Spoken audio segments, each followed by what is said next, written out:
So if you just start by stating your full name and title, and then I'll get going with questions. My name is Annie Wade-Smith, and I am the Youth Support and Participation Worker for the Wish Centre. Thank you. So the Sarah Everard disappearance has caused increased alarm among the nation over the past week, particularly from women over platforms like social media expressing their distress at how this could have easily been them. In your work with Wish, have you had to deal with people affected by this case who are now fearing for their safety more than ever? So I think women, especially our service users who have experienced exploitation, abuse and violence, are constantly living in fear. And this case has really just brought it home to all women that even if we follow the safety rules that society in terms of victim blaming sets for us, like, be home before midnight, speak to someone on the phone, don't be on your own for too long, speak to someone that you can trust, like a police officer, we won't always survive. And I think that is what has been so fear-mongering about this case, and that is why, especially on social media, a lot of women are talking about how scared they are.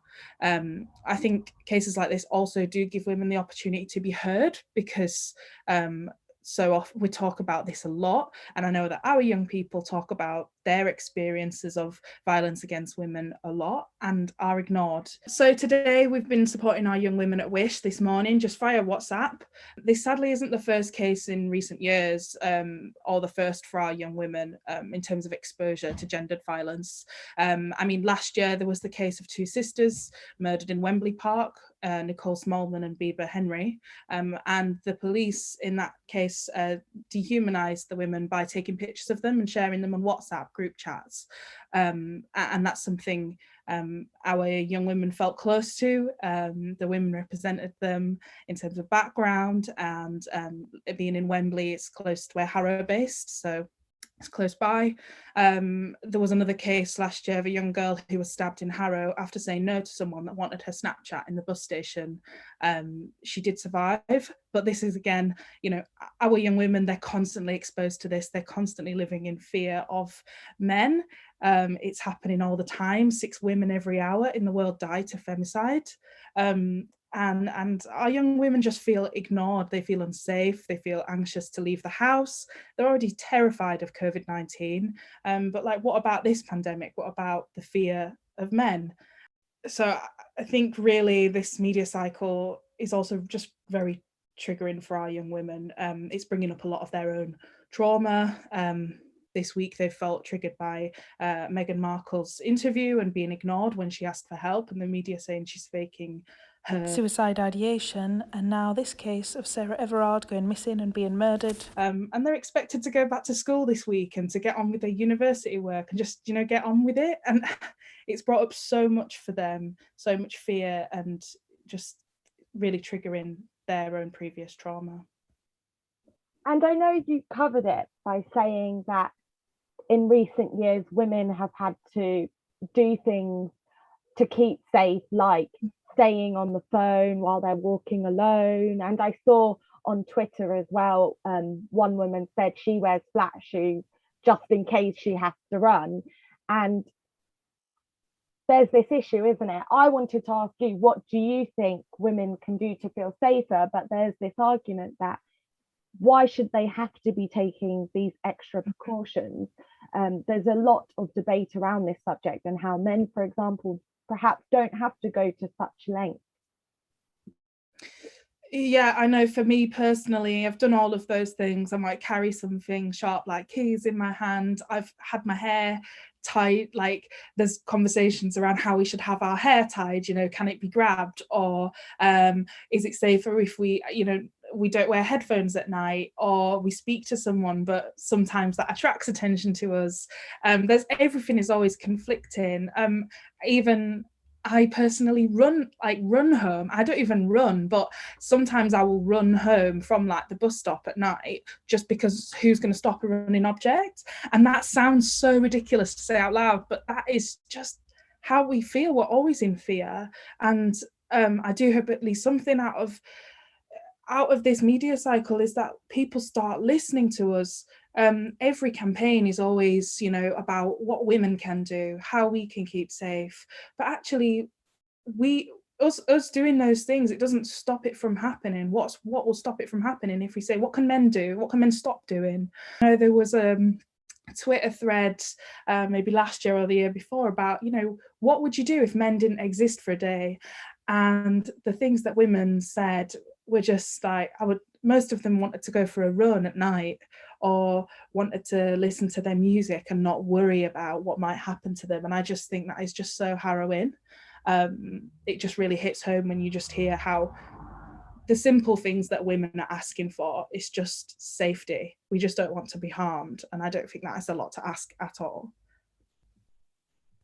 And what I guess made this case even more harrowing was the fact that a serving officer, someone from a public body whom the nation is expected to trust and feel under its protection, was the one who's been arrested on suspicion of the kidnap and murder. How do you feel towards the police system now, or should we hope that this is just a one-off occurrence? And have you even noticed a change in attitude from the people you also work with around how they feel about the police?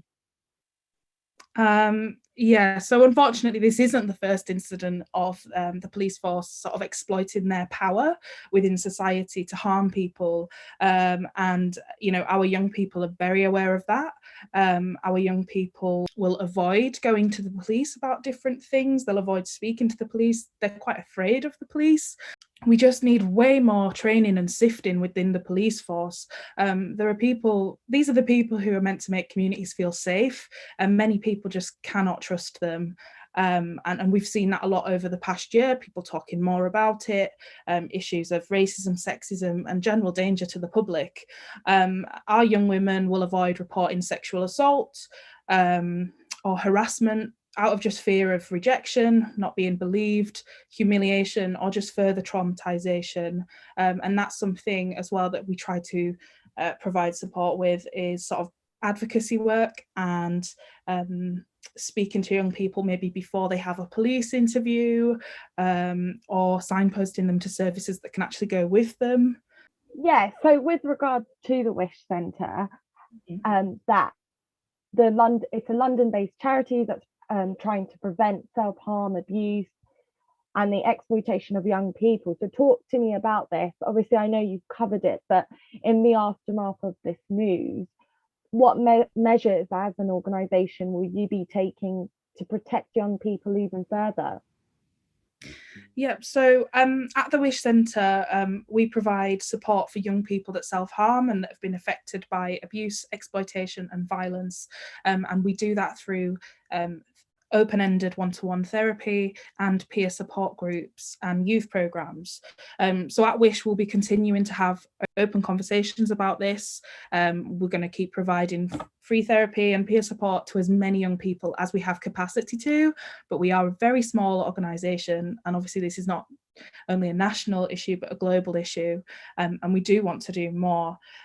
Something that we do with our young people is we have open discussions, and what comes out of that is youth campaigns. We've got really strong feminist values at the Wish Centre, and we always have done. And over lockdown, the stats of on-street sexual harassment went up. They rose really high, and along with an increase in domestic violence rates, and helplines have been overwhelmed with calls.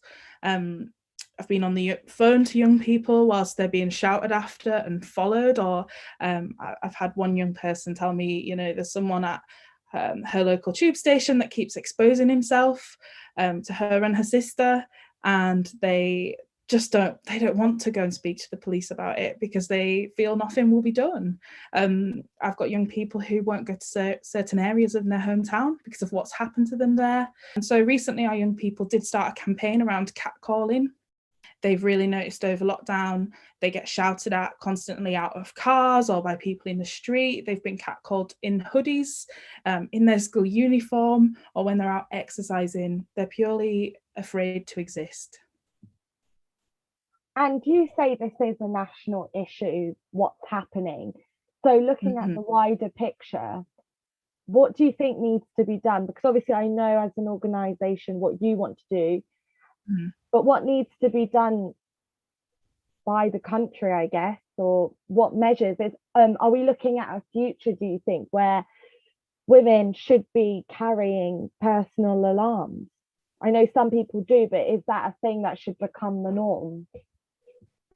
So, as I already mentioned, a general sifting and extra training for the police force, and something drastically needs to be done to sort of fix the relationship between communities and the people that are meant to keep them safe, first and foremost. But then also, this is an issue that exists at the root core of our society. In terms of violence against women, it does exist on a spectrum, and that spectrum can start with general dislike or hatred towards women when men have felt rejected. It's abuse on dating apps, on social media, it's trolling, it's being in controlling relationships, being told what you can and can't do by your partner. And so it really we need to tackle it at the root. So it needs to start in the classroom. It needs to be about education. We've still got lots of gender inequality, and many men see women as inferior or as weak or as less than them. And even if we look at media representation, how many young women will say when they're asked, what does a doctor look like, or what does a manager look like, and then they'll say, oh, it's a man, or it's a man with power. And there's kind of this power dynamic, and we need to kind of balance that power dynamic out. So we do need to be having open conversations in the classroom, in PSHCE, in schools, about what is gender, what does it look like, how can we feel equal, and we need to be challenging that kind of misogynistic behaviour from men as well. Finally, how does this case make you feel? The Sarah Everard case and previous cases in the past year, for your own safety as a woman, how do you feel?